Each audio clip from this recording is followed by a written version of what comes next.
చంద్రుడు అంటే ఇష్టం లేనివాడు ఎవరు చెప్పండి. గోరు ముద్దలు తినిపించేటువంటి తల్లి చందమామ రావే, జాబిల్లి రావే, కొండెక్కి రావే, గోగుపూలు తినేసి ఈ గుక్క పెట్టి పెట్టేటువంటి పసిబిడ్డను లాలించడం దగ్గర నుంచి రాత్రి వెన్నెల్లో తాజ్మహల్ నేను చూడాలనేటువంటి ఆశ అనేది మనిషిని చంద్రమండలం వైపు నడిపించింది. మీకు అందరికీ తెలుసు, అందరికీ తెలుసు. కాబట్టి చంద్రమండలం అంటే ఇష్టం లేని వాళ్ళు ఎవరు? మరి మనం ఎందుకు మాట్లాడుతున్నాం మీకు అందరికీ అర్థమైంది. ఆర్టిమిస్ 2 అనేటువంటి ఏప్రిల్ 1 వెళ్ళినటువంటి ఒక చెప్పాలంటే నాసా ప్రయోగించినటువంటి ఒక అంతరిక్ష యాత్ర నిన్నటితో ఏప్రిల్ 10 ముగిసింది. ఈ రోజు ఏప్రిల్ 10 కాబట్టి దాని గురించి నేను మాట్లాడుతున్నాను కదా. ఆర్టిమిస్ 2 అంటే ఏంటి? ఆర్టిమిస్ 2 అంటే చంద్రమండలం వైపు ఒక నిర్దిష్టమైనటువంటి కక్షను తిరుగుకొని మళ్ళా సురక్షితంగా మనకు మళ్ళా భూమికి రావడం జరిగింది. మరి ఇక్కడ చంద్రమండలం చూస్తే ఏంటి సార్, ఇక్కడ నుంచి చూస్తే చాలా మెరిసిపోతూ ఉంటుంది, ఇలా ఉంటుందా గుంటలు మిట్టలు అంటే ఎస్, ఒకప్పుడు మాట్లాడేటువంటి మాటల మీద చంద్రమండలం గురించి ఈ రోజు సైన్స్ డెవలప్ అయిన తర్వాత మనం మాట్లాడేటువంటి మాటలు వేరు ఉంటుంది. అయితే ఎంత మారినా కూడా అందరిని ద్రాక్ష పండులాగా ఉండేటువంటి చంద్రబాబుని భూమికి తీసుకురావాలనేటువంటి ఒక మానవుని యొక్క సత్సంకల్పమే ఈ రోజు ఆర్టిమిస్ రూపంలో నడిపింది. ఎందుకంటే మనం వెళ్ళిన తర్వాత మనకు ఉండేటువంటి ఈ చంద్రమండలం పైన అక్కడ ఉంటే బాగుంటుంది కదా. మనం రాగానే ఏదైనా ఒక హోటల్ తింటాం, మరి చంద్రమండలం మీద హోటల్ చూపిస్తే ఎలా ఉంటుంది? చంద్రమండలం మీద మన నివాసం ఉంటే ఎలా ఉంటుంది? అప్పుడు అపార్ట్మెంట్ కడితే ఎలా ఉంటుంది? ఇలాంటి ఆశలు ఈ తరంలోనే సాధ్యమవడానికి అవకాశం ఉంది. అందుకే ఆర్టిమిస్ గురించి మాట్లాడుతున్నాం. కాబట్టి పాత రోజుల్లో అటు యుఎస్ఎస్ఆర్ కావచ్చు, మనకు ఉండేటువంటి అమెరికా కావచ్చు, ఈ భిన్నతలో ప్రపంచంలో నువ్వా నేనా అనేటువంటి పోటీ సాయం కావచ్చు.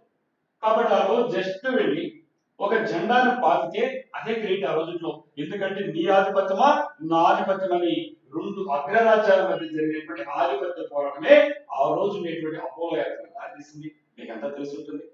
సరిగ్గా 53 సంవత్సరాల తర్వాత 1972 డిసెంబర్ 13 జరిగిన తర్వాత అపోలో 17 తర్వాత ఈ రోజు మళ్ళీ ఇన్ని సంవత్సరాల తర్వాత వెళ్ళారంటే ఎందుకు గ్యాప్ వచ్చింది, ఎలా వచ్చింది మీకు అర్థమవుతుంది. మనం ఆ రోజు ఉండే దాంట్లో చంద్రమండలం మీదకి వెళ్ళి జెండా పాతడం అంటే మన ఆధిపత్యం, మా దేశం యొక్క ఆధిపత్యం. ఇక్కడ కానే కాదు, నిశ్శబ్ద విప్లవం లాగా వెళ్ళింది ఆర్టిమిస్. అది ఎక్కడ చంద్రమండలం మీద దిగలేదు. కాంపిటేటివ్ ఎగ్జామినేషన్ లో మీకు ఎలా ఇస్తారంటే చంద్రమండలం దిగిన రాయవాడిని దిగలేదు. ఒక నిర్దిష్టమైన కక్షలో తిరిగి వచ్చేసింది. ఏం చేసింది అంటే ఇది భవిష్యత్తులో రాబోయేటువంటి యాత్రలకు ఒక మార్గాన్ని ఇచ్చిందనమాట. మేము ఎంత వేగంతో వెళ్ళగలుగుతాము, ఎంతో సురక్షితంగా తీసుకురాగలుగుతాము. ఈ భూమి కక్షలో ప్రవేశించిన తర్వాత ఏమవుతే ఇప్పుడు ఈ క్రూ సిబ్బందిని మోసుకొచ్చేటువంటి సురక్షితంగా తిరిగి వస్తుందా లేదా, దాన్ని రికవర్ చేయగలుగుతా లేదా, ఎంత వేగంతో వెళ్తుంది, ఇలా అనేకమైనటువంటి రికార్డులు బద్దలు పెట్టింది ఆర్టిమిస్. ఇవన్నీ కూడా గత వీడియోలో వివరించాము. ఈ వీడియోలో మనం మీకు సంక్షిప్తంగా చెప్తున్నాం. మనం వెళ్ళినటువంటి భవిష్యత్తు ఊహించుకోండి. ఇది ఇక్కడ చూస్తే ఇది చంద్రమండలం, అది భూమి అవుతుంది. ఇది చంద్రమండలం, ఇది చంద్రమండలం కాదు, భూమి. సో మనం అక్కడ చూసినప్పుడు మనకి ఇలాంటి నిర్మాణాలు కనిపిస్తాయి రాబోయే భవిష్యత్తులో మనకి. ఎందుకంటే మానవుని యొక్క సుదీర్ఘమైన కోరిక ఏంటంటే నేను ఘనాంతరవాసిని కావాలి అనే దానికంటే ఆ గ్రహాల మీద ఆధిపత్యం సాగించాలనేటువంటి కోరిక తెరబోతుంది. మనం వెళ్ళాలంటే ఎక్కడ ఉండాలి? నేను అక్కడి నుంచి ఇంకా వెళ్ళాలనుకుంటే అంగార గ్రహానికి, మార్స్కి. మరి ఎక్కడ ఉండాలి?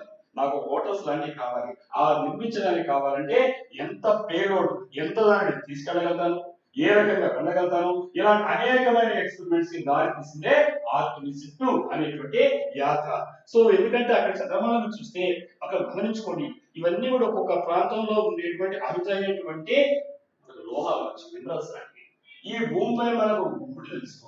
అలాగే మనం ప్లాటినం మాట్లాడుతున్నాం. ఇలాంటివి మాట్లాడితే ఈ చంద్రమండలం పైన అనేకమైనటువంటి అరుదైనటువంటి మూలకాలు ఉన్నాయి, ఈ ఎలిమెంట్స్ ఉన్నాయి. ఈ ఎలిమెంట్స్ పట్టించుకోగలిగితే దీనికోసం కూడా అమెరికా కావచ్చు, చైనా కావచ్చు, ఆధిపత్యం కోసం పోరాడుతున్నాయి. ఇలాంటి మూలకాలను కూడా ఫ్యూచర్ లో పొడిసి పట్టుకొని మన భూమి మీదకి తీసుకొచ్చే ప్రయత్నంకి మార్గం చేసిందే ఆర్టిమిస్ 2 అనేటువంటి ఎక్స్పెరిమెంట్. సో మనం ఒక విధంగా చూస్తే ఇక్కడ గమనించుకోండి, ఇది మన భూమి. ఇక్కడ నుంచి ఎర్త్ నుంచి మనం వెళ్ళాం. ఇక్కడికి వెళ్ళిన తర్వాత మనం దగ్గరలో ఉండేటువంటి ఉపగ్రహమే మనకు చందమామ, అంటే ఒక శాటిలైట్ కూడా చెప్పాలంటే, న్యాచురల్ శాటిలైట్. మరి ఇక్కడ అంగారక గ్రహం చెప్పాలంటే ఇది చాలా సుదీర్ఘమైనటువంటి దూరంలో ఉంది. మార్స్ అంటారు ఇంగ్లీష్ తెలుగులో అంగారకరంలో ఇక్కడ వెళ్ళాలని సరిపోతుంది మనకి. ఫ్యూయల్ మోసుకెళ్ళాలంటే ఎంత ఫ్యూయల్ మోసుకెళ్తారో చాలా ఇంపార్టెంట్ సమస్య.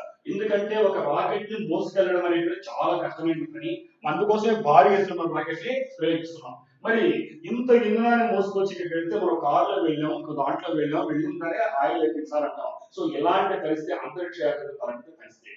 సో కాబట్టి ఏం చేయాలంటే మనము ఇక్కడ దాకా వెళ్ళి ఇక్కడ కృత్రిమైనటువంటి ఇంటర్నేషనల్ స్పేస్ సెంటర్ లాంటి నిర్మించుకుంటే ఇక్కడ మనకు ఉండేటువంటి దాంట్లో తయారైనటువంటి ఫ్యూయల్ లాంటివి ఇక్కడ ఉంటే అప్పుడు మళ్ళా దాని ద్వారా ఇంకొక సుదీర్ఘమైన ప్రయాణం చేసి ఈ ప్రకృతిలో ఉండేటువంటి విశాల విశ్వంలో ఉండేటువంటి సుదీర్ఘమైనటువంటి సుదూరంలో ఉండేటువంటి లక్ష్యాలను ఛేదించాలనేటువంటి మానవుడి యొక్క కాంక్షే ఇప్పుడు చేసినటువంటి ఆర్టిమస్ 2 అనేటువంటి.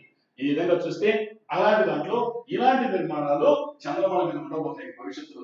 ఎందుకంటే ఒక గ్యాస్ ఫ్యూయల్ స్టేషన్ లాగా, ఒక హోటల్స్ లాగా, అపార్ట్మెంట్ లాగా అనేక నిర్మాణం అవుతాయి. ఇందువల్ల ఏమవుతుందంటే ఇది చంద్రమండలం అనేటువంటి మన డెస్టినేషన్ కానే కాదు. ఈ ప్రయత్నమే ఆర్టిమస్ 2. రాబోయే చంద్రమండలం కాదు మన డెస్టినేషన్. అంగార గ్రహానికి వెళ్ళాలి. అంగార గ్రహానికి వెళ్ళాలి అంటే ఖచ్చితంగా మనం ఏం చేయాలంటే ఆయిల్ తీసుకెళ్దాం. సో అక్కడ ఉండేటువంటి సహజ సిద్ధమైనటువంటి నీటి జాడలు మనకు కనిపించాయి కాబట్టి సౌత్ పోల్ లో ఈ నీటి జాడల ద్వారా అక్కడ కావాల్సినటువంటి దాని ప్రకృతిలోనే ఆయిల్ తయారు చేసుకోగలిగితే భారీ ఎత్తున మనకు రాకెట్స్ అవసరం లేదు, సుదీర్ఘంగా ప్రయాణం చేయగలుగుతాము. కాబట్టి అలాంటిది భవిష్యత్తులో మనం చేపట్టబోయేటువంటి ఈ అంగారక గ్రహ యాత్రకు శుభమవుతుంది. ఆర్టిమస్ 2 వెళ్ళింది కాబట్టి అక్కడ జెండా నాటలేదు, భూమి మీద కాలు పెట్టలేదు. చూడండి, రాబోయేటువంటి తరానికి ఒక మార్గాన్ని సుగమం చేసిన యాత్రే ఆర్టిమస్ 2. మీకు అందరికీ కూడా సైన్స్ అండ్ టెక్నాలజీలో చాలా ఇంపార్టెంట్. ఈ ఆర్టికల్ గురించి క్లాసులు నేను మళ్ళీ వివరిస్తాను. దాని తర్వాత మీరు సైన్స్ అండ్ టెక్నాలజీలో అదే విధంగా ఎస్ఏలో వచ్చేటువంటి ఈ ఆర్టికల్ కి స్పేస్ టెక్నాలజీ కింద మీరు ఎంత సిద్ధం కండి. మరి ఇంకొక సెషన్ లో కలుగుతాం.